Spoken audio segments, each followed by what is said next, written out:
বিসমিল্লাহির রহমানির রহিম। অনারেবল ইসলাম প্রিয় তৌহিদি ভাই ও বোনেরা, আসসালামু আলাইকুম।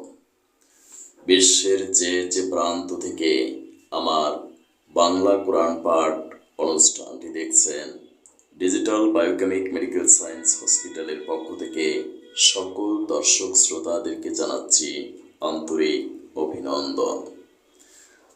আজকের অনুষ্ঠানে আমি বাংলা কোরআন পাঠ করব সূরা আন-নাহল আয়াত 31 থেকে 40 পর্যন্ত। আয়াত 31। চিরস্থায়ী এক বেহেশত, যাতে তারা প্রবেশ করবে, যার নিম্নদেশে ঝর্ণাধারা প্রবাহিত হবে। উপরন্তু সেখানে তারা যা কিছুই কামনা করবে তাই তাদের জন্যে সরবরাহের ব্যবস্থা থাকবে।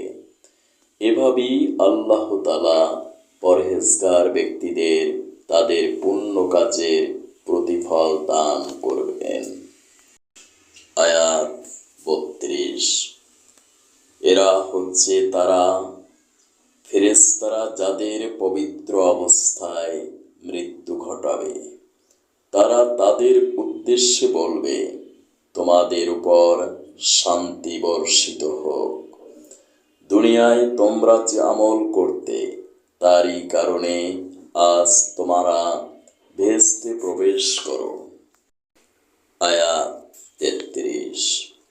হে নবী, আপনি কি মনে করেন ওরা শুধু এজন্যই অপেক্ষা করছে যে তাদের কাছে একদিন ফেরেশতা অবতীর্ণ হবে, কিংবা আপনার প্রভুর পক্ষ থেকে কোনো শাস্তির হুকুম আসবে? এদের আগে যারা এসেছিল তারা এমনটি করেছে। এদের উপর শাস্তি পাঠিয়ে আল্লাহ তাআলা কোনো অত্যাচার করেননি, বরং তারা নিজেরাই নিজেদের উপর অত্যাচার করেছে। আয়াত 35। অতঃপর তাদের উপর তাদের মন্দ কাজের শাস্তি আপতিত হলো। এক সময় সে শাস্তি তাদের পরিবেষ্টন করে নিল, যা নিয়ে তারা সব সময় ঠাট্টা বিদ্রূপ করত। আয়াত 35। মুশরিকরা বলে, যদি আল্লাহ তাআলা চাইতেন তাহলে আমরা তো তাকে বাদ দিয়ে অন্য কিছুর উপাসনা করতাম না। না আমরা, না আমাদের বাপ দাদারা অন্য কারো ইবাদত করত।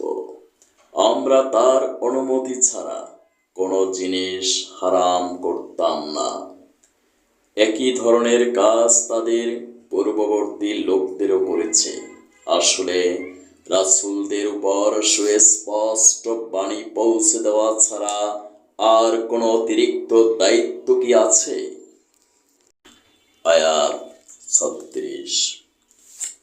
আমি অবশ্যই প্রত্যেক জাতির কাছে রাসূল পাঠিয়েছি, যাতে করে তাদের কাছে সে বলতে পারে, তোমরা এক আল্লাহ তাআলার উপাসনা করো এবং আল্লাহ তাআলার বিরোধী শক্তি সমূহকে বর্জন করো। সে জাতির মধ্যে অতঃপর আল্লাহ তাআলা কিছু লোককে হেদায়েত দান করেন, আর কতেক লোকের উপর গোমরাহি চেপে বসে গেল। অতএব তোমরা আল্লাহর জমিনে পরিভ্রমণ করো, তারপর দেখো যারা রাসূলদের মিথ্যে প্রতিপন্ন করেছেন তাদের কি ভয়াবহ পরিণত হয়েছিল। আয়াত 37। হে নবী, আপনি এদের হিদায়াতের উপর যতই আগ্রহ দেখান না কেন, এরা কখনো হিদায়াত পাবে না। কেননা আল্লাহ তাআলা যাকে গোমরাহ করে দিয়েছেন তাকে তিনি সৎ পথে পরিচালিত করবেন না। আর এমন লোকদের শাস্তি থেকে বাঁচানোর জন্য কোনো সাহায্যকারীও নেই। আয়াত 38। এরা আল্লাহ তাআলার নামে শক্ত ধরনের শপথ করে বলে, যে ব্যক্তির মৃত্যু হয়ে যায় তাকে আল্লাহ তাআলা কখনো দ্বিতীয়বার উঠিয়ে আনবে না। হে নবী, আপনি বলুন, হ্যাঁ, অবশ্যই এটা তার সত্য শপথ, কিন্তু অধিকাংশ মানুষই তো জানে না। আয়াত 39।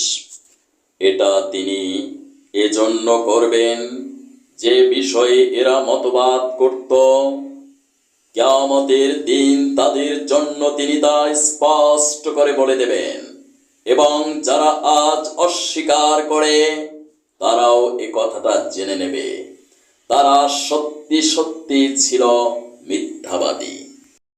আয়াত 40। আমি যখনই কিছু ঘটাতে চাই তখন সে বিষয়ে আমার বলা কেবল এতটুকুই হয় যে হও, অতঃপর তা সংগঠিত হয়ে যায়।